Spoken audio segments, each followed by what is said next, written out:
Hello बच्चों, स्वागत है आपका मेरे YouTube चैनल #RBInfoPlus पे।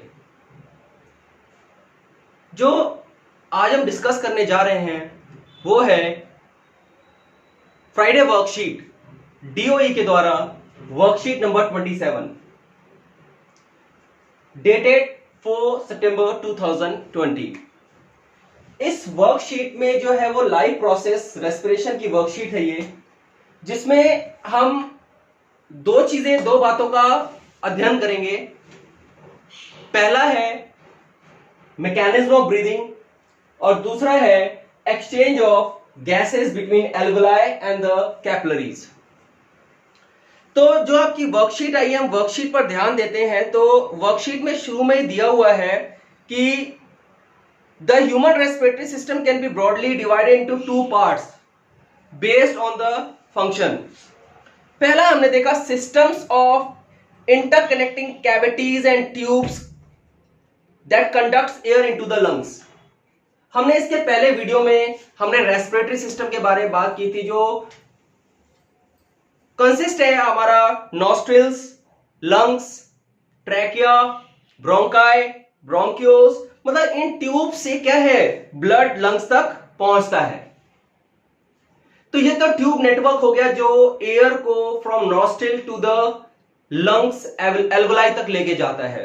और दूसरा पार्ट दिया हुआ है system where exchange of respiratory gases take place. जो पहला हमारा रहा है systems of interconnecting cavities and tubes that conduct air into the lungs, उसमें हमारा जो सबसे इंपॉर्टेंट है वो मैकेनिज्म ऑफ ब्रीदिंग है। हमने देखा breathing is a physical process which includes inhalation and exhalation, means taking in oxygen rich air and giving out carbon dioxide rich air. This is process of inhalation and exhalation. हमने देखा कि ये inhalation और exhalation जो process है वो होता कैसे है, आपको वर्कशीट में डायग्राम करके दिखाया हुआ है। inhalation में क्या एक्टिविटीज क्या होती हैं। inhalation, it is taking in air rich in oxygen. It occurs due to contraction of the muscles, intercostal muscles। हमने देखा जो हमारे रिब्स हैं, रिब्स के बीच में हमारे इंटरकोस्टल मसल्स हैं, उनके कॉन्ट्रैक्शन से, मतलब इंटरकोस्टल मसल्स या रिब मसल्स के कॉन्ट्रैक्शन से क्या होता क्या है कि there is a movement of rib cage, जो थोरैसिक कैविटी हमारी, उसकी मूवमेंट होती है अपवर्ड और आउटवर्ड। अपवर्ड और आउटवर्ड मूवमेंट के कारण जो हमारा जो थोरैसिक कैविटी का वॉल्यूम है वो बढ़ जाता है। और साथ साथ हमने डायफ्राम का रोल, हमने एक्टिविटी में भी डायफ्राम का रोल भी देखा था।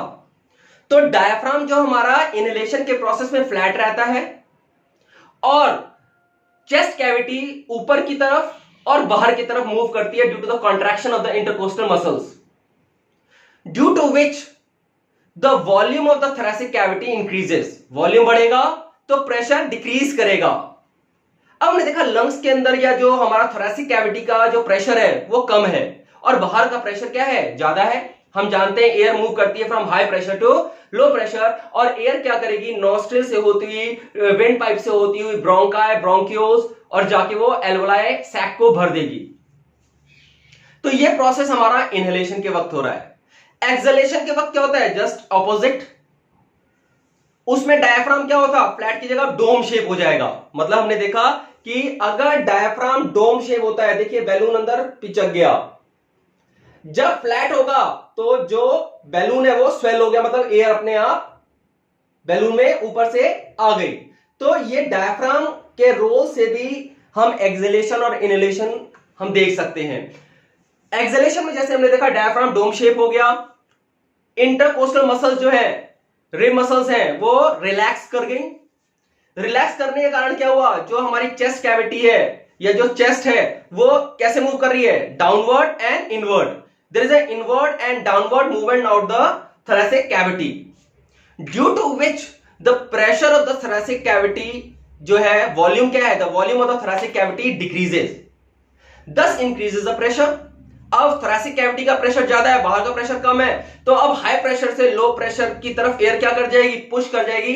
एल्वलाई से ब्रोंकियोल्स, ब्रोंकियोल्स से ब्रोंकाई, ब्रोंकाई से ट्रैकिया, ट्रैकिया से आपका विंड पाइप से नॉस्ट्रिल से होते हुए एयर बाहर आ जाएगी। This is a process of exhalation.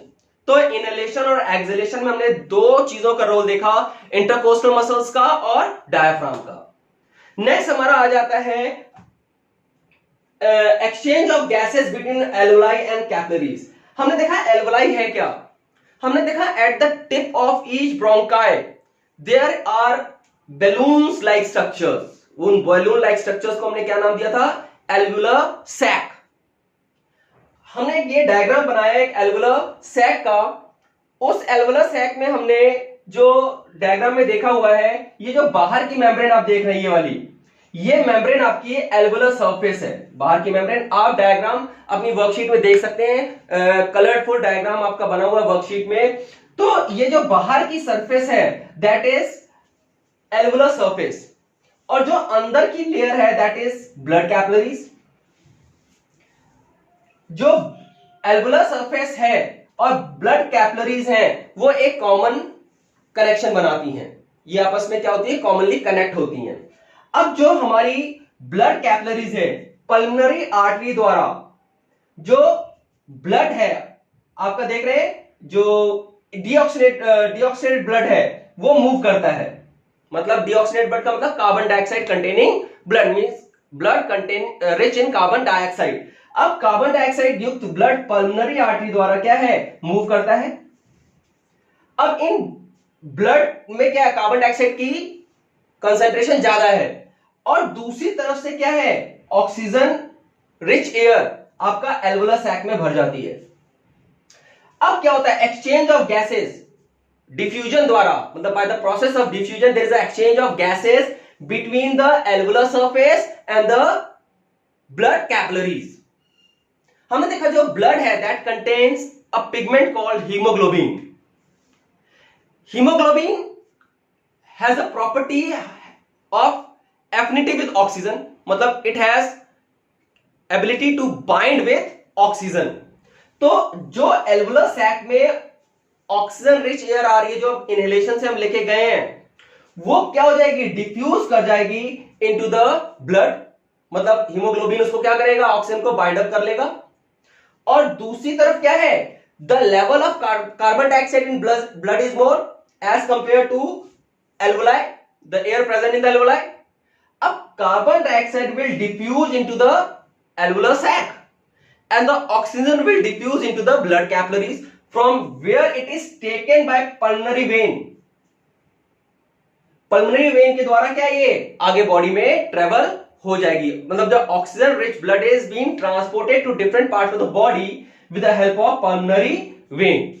तो ये एल्वुलर सरफेस और ब्लड के बीच में क्या हुआ, एक्सचेंज हुआ कार्बन डाइऑक्साइड एंड ऑक्सीजन का bye the process of diffusion. मैं आपको जरा आपकी वर्कशीट में पढ़ के सुनाऊंगा, क्या दिया हुआ है। With in the lungs alveoli provide a surface where exchange of gases take place. The wall of the alveoli contain an extensive network of blood vessels. मतलब the wall of the capillaries contain extensive supply of blood vessels. The capillaries bring carbon dioxide rich blood from the rest of the body. The capillaries bring carbon dioxide rich blood from rest of the body for release into the alveoli.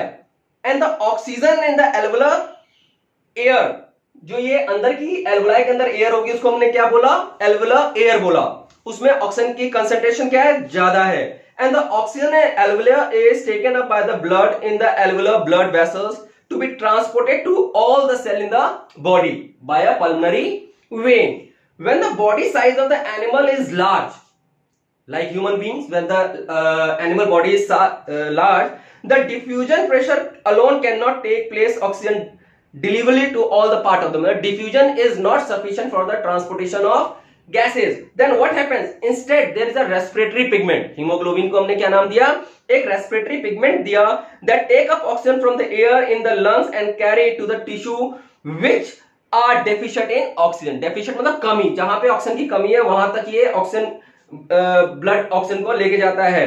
In human being the respiratory pigment is haemoglobin which has a high affinity for oxygen. High affinity का मतलब क्या, binding capacity, मतलब oxygen के साथ जो haemoglobin की बंधक क्षमता है वो बहुत अच्छी है।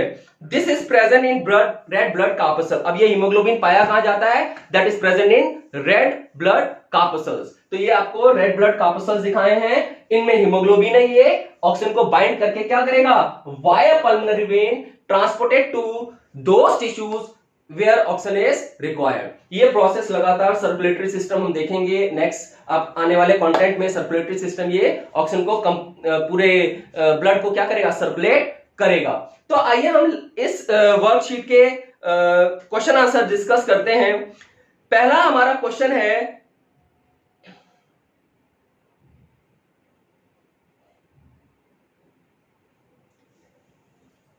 पहला क्वेश्चन हमारा यहां पे दिया हुआ है,